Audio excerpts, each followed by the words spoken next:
Hey, welcome to this week's episode of Sticky Note Marketing. This is basically your weekly show to give you actionable tips in order to grow your business, reach your audience, and elevate your growth faster, simpler, and easier. So if this is your first time joining us, I'm Mary Zarnecki. I am your host and marketing expert. I am excited to share with you the topic I've got planned for today, which is about how to stand out. So I was struck by this the statistics that I came across from McKinsey the other day, that basically 75% of consumers have switched brands at least once in the past year since the COVID pandemic kicked in. So you might be facing new competition. Maybe it's the same competition. Maybe they're trying some new tactics, or maybe you've got new entrants that are going to be in the consideration set for your target audience this year.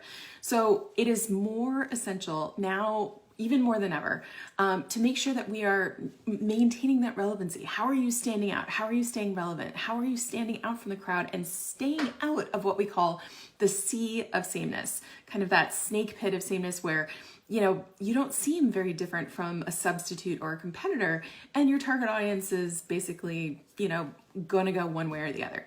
So I want to share today some of the questions that I work with my clients on when we're talking about how to get their brands to stand out, how to create difference, how to create recognizability, irresistibility. So these are the 4 questions that I work through with my clients and wanted to share some of those with you today. Now, obviously, we usually go more in depth with all of these, and actually there's a set of 10 that we work through, but these are the 4 that I think are the most actionable.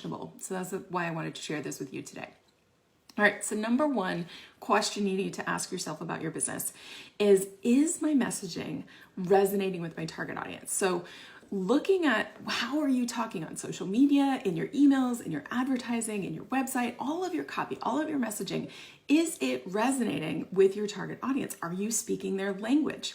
Now, in order to speak their language, you have to have a deep understanding of your target audience. So if you haven't done that, that's definitely the first step, getting into their mind, figuring out what is the conversation that's going on in their head and entering that conversation in their language. If you're not doing that, if you're not seeing that engagement and that messaging resonating with the people that you want to be bringing into your business, that is a key place to start, because no amount of ad spend is going to fix bad messaging and bad positioning. So that's the first thing we usually focus on, is thinking about, are you speaking their language? Are you entering the conversation that's already going on in their head? So number 2 is going to be, is my brand visible? So can people find me? How easy, if you weren't aware of your business, how easy is it for someone to find you, learn more about what you do, what you offer, what you sell, and buy from you? You would be shocked how many people I've worked with, both big brands and small, that make it difficult for people to give them money. We need to look at it from outsider perspective. We're sometimes so close to our business that we're not looking at the consumer's experience. What is their experience finding out about us, learning about us? Can they clearly see what it is you do and offer? And is it easy to then decide yes and say yes and give you money to work with you? So looking at that is definitely going to be a very easy switch. If you can make some small changes there, ease that buyer's journey, you can see big revenue shifts in your business very, very quickly. So one other thing about visibility before I get into number 3 is, are you sick of hearing yourself talk yet? So again, yes, you want to make it easy on them, but it's also about this repetition and this consistency. So if you are sick of hearing yourself talk about certain topics, the things that you're an expert and authority in, if you're not sick of hearing yourself talk about them, you're not talking about it enough. We think that our audience is listening to everything we say, every email we put out, every post, and they're not. So only a small fraction of our messages are getting through the noise that they're seeing every day. So we want to make sure that that repetition is in place as part of that visibility strategy. Now, number 3, and again, if you're just catching up here, I'm going to be sharing the 4 questions. So this is number 3. So number 3 is, am I delivering exceptional service to my customers, the people who have bought from me, my clients, the ones who have said, yes, you win, here's my money, do your thing. So are you giving them an amazing experience? What is your delivery process like?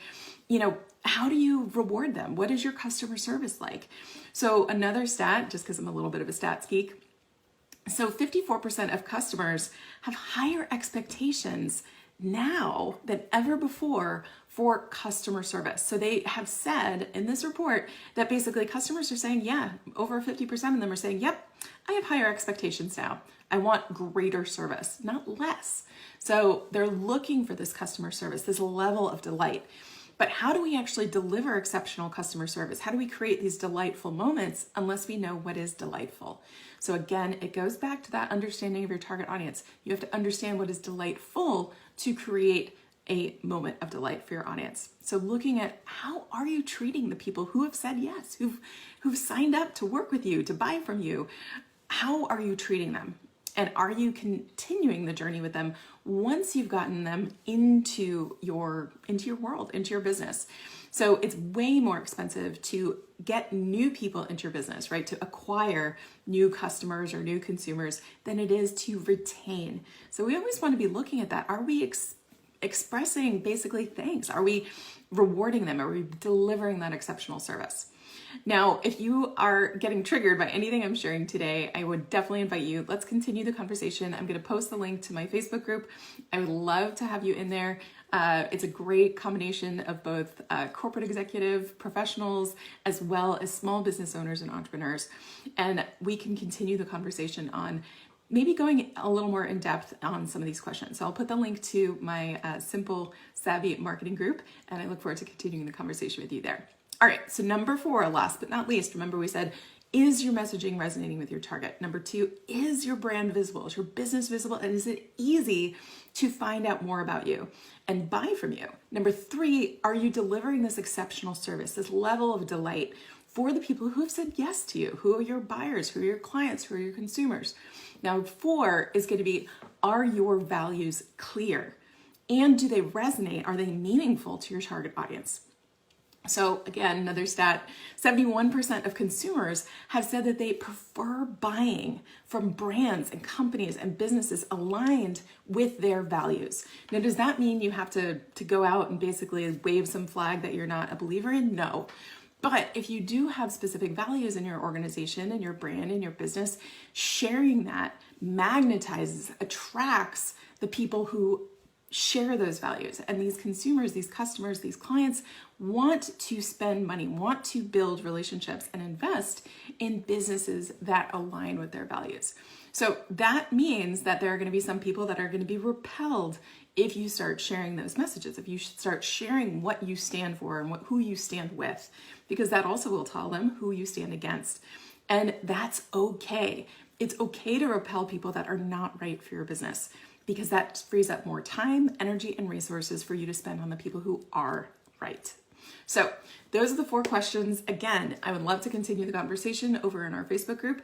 I'm going to put the link there. So jump in, and I'm also going to be giving everyone who jumps into the Facebook group a free welcome gift.